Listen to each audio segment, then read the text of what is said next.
da estação em uma propriedade não é difícil. Devem ser seguidos alguns passos fundamentais, sendo o primeiro deles a definição da melhor época. Isto nos é explicado pelo professor Edson. O primeiro ponto importante é a determinação da época para se realizar a estação de monta. Observem que cada raça tem uma época mais favorável.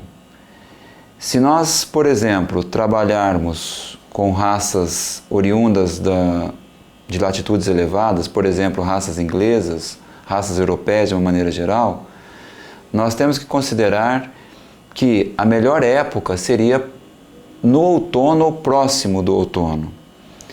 Raças como as nossas deslanadas santinês, elas podem ser concebidas, poderíamos fazer uma estação de monta com elas praticamente todo ano, respeitando-se, nesse caso, a questão fisiológica. Por outro lado, é conveniente que prestemos atenção à questão da disponibilidade de alimentos na época da concepção, pensando também na maior disponibilidade no final da gestação e depois durante a lactação.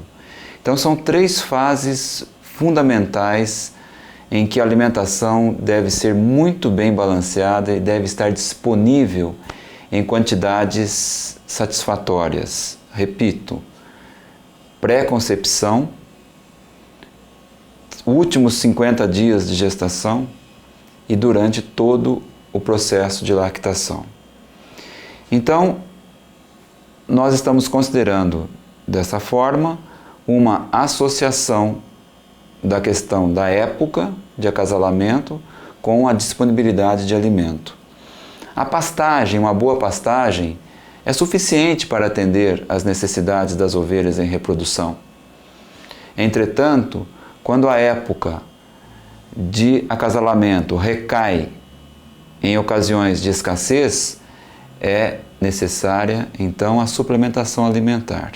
De qualquer forma, o que deve ficar bem claro é que não haverá uma condição reprodutiva, um resultado reprodutivo, índices reprodutivos satisfatórios, se a alimentação não for adequada. E também se a época de acasalamento não for a melhor época para a raça específica que esteja sendo criada.